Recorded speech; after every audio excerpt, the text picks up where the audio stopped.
Hola a todos nuestros amigos y amigas de Radio Conexión Vida.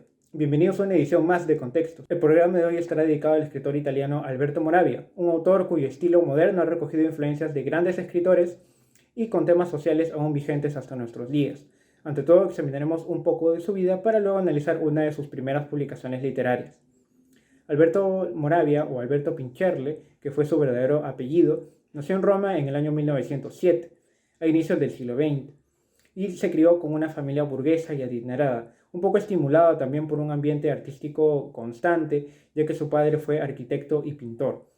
La infancia de Moravia, sin embargo, empezó de forma un poco dura, ya que después de que se le detectó que tenía una tuberculosis a los 9 años de edad, pasó de esta manera casi 10 años consecutivos en cama y en constante revisión de salud, dado que esta misma enfermedad había atacado principalmente a sus huesos, a su sistema óseo.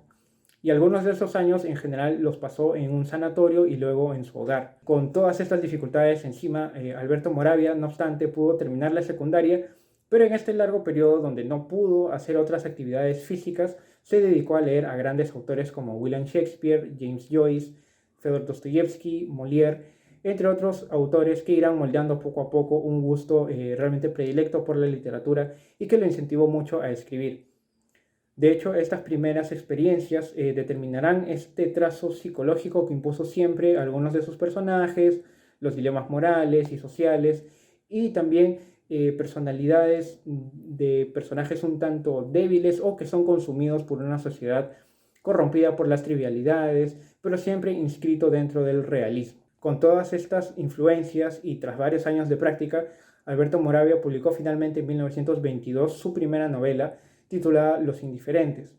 La buena recepción que hizo la crítica con respecto a este primer libro, de hecho le hizo ganar una fama casi inmediata y desde entonces comenzó a escribir también en otras revistas donde se publicaron sus cuentos, también de tipo realista y referencias a la sociedad de su época. A partir de este periodo, entre los años 30 y 40 del siglo pasado, Moravia se desempeñó también como corresponsal de guerra y luego publicó una novela titulada La Mascarada, una novela con una historia realmente importante, donde critica al fascismo italiano que por entonces dirigía y nacía con Benito Mussolini en Italia.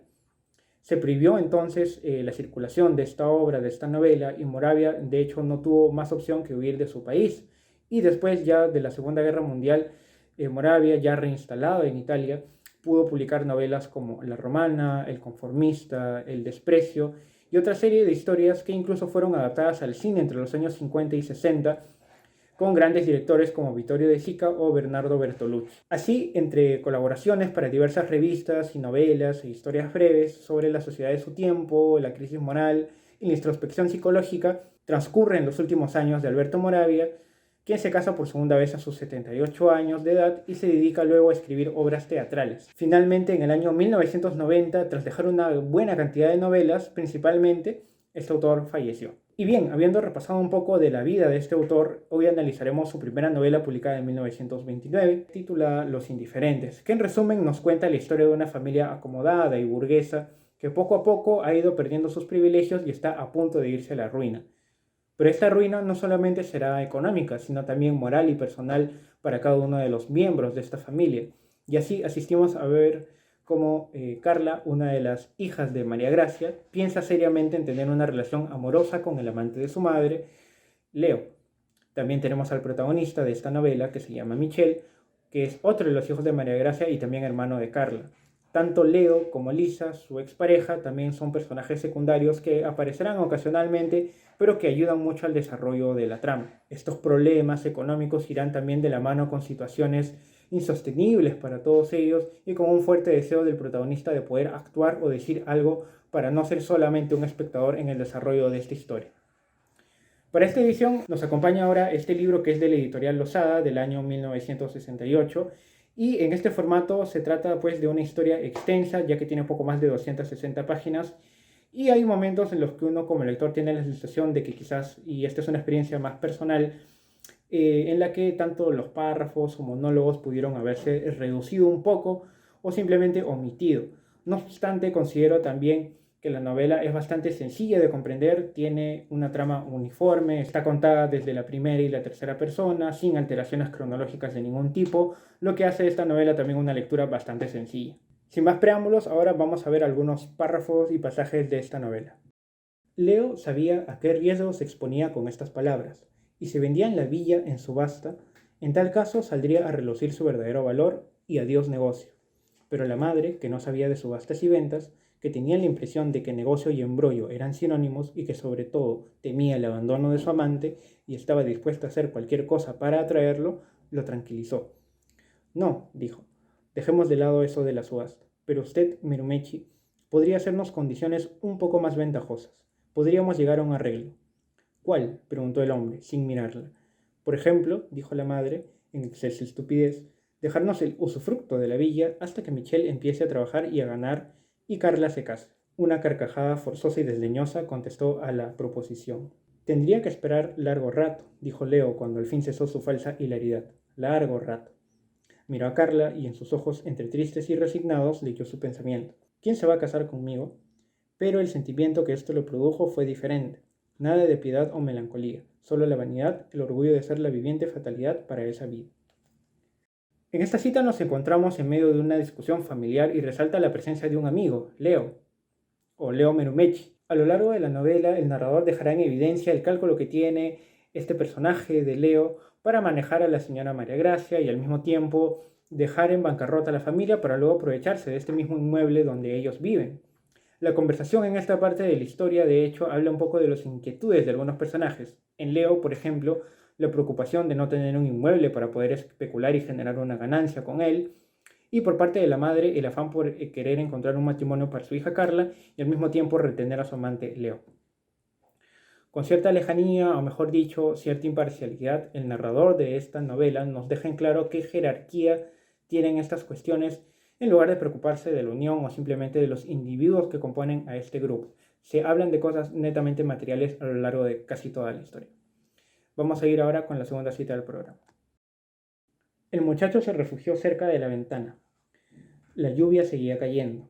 Se oía su murmullo en las persianas y en los árboles del jardín. Llovía tranquilamente, sobre las villas, sobre las calles desiertas. Mucha gente debía estar como él, escuchando, tras las ventanas cerradas, con el corazón lleno de igual angustia, volviendo la espalda a la tibia intimidad de los cuartos. Es inútil, se decía, tocando con dedos inciertos los bordes de la ventana. Es inútil, no es esta mi vida.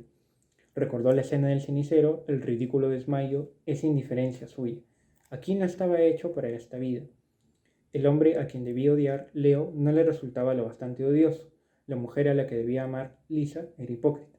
Disimulaba tras sentimentalismos intolerables, deseos harto simples, y no podía amarla. Tuvo la impresión de que volvía la espalda no a la sala, sino a un abismo vacío y oscuro. No es esta mi vida, volvió a pensar con convicción. Pero, ¿y entonces?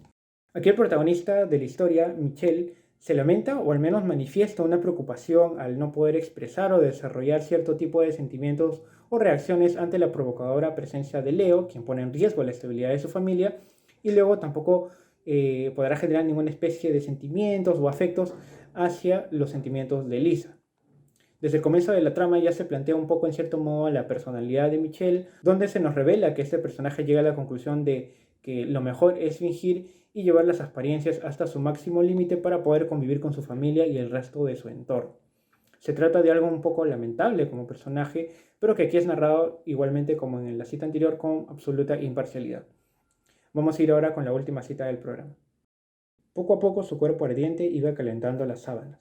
De pronto tuvo la impresión de que este calorcillo acababa de deshacer el nudo de miedo y estupor que hasta entonces le había apretado el alma. Se sintió sola, experimentó una gran ternura, una piedad indulgente para consigo misma. Trató de recogerse, de encogerse lo más posible, hasta tocar con los labios sus rodillas redondas. El olor sano y sensual que despedían la conmovió. Se las besó varias veces apasionadamente. Pobre, pobre, se repetía mientras se acariciaba. Se le llenaron de lágrimas los ojos. Hubiera querido poder doblar la cabeza sobre su pecho floreciente y llorar sobre él como si fuera el de una madre.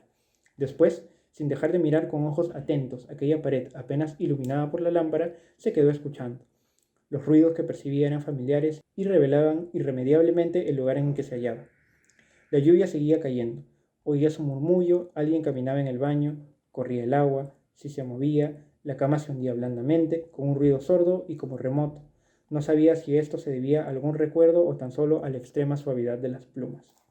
En uno de los fragmentos de la novela, la hermana del protagonista, Carla, sucumbirá a las tentaciones de Leo con el ánimo de darle un giro y un sostén económico a su propia vida.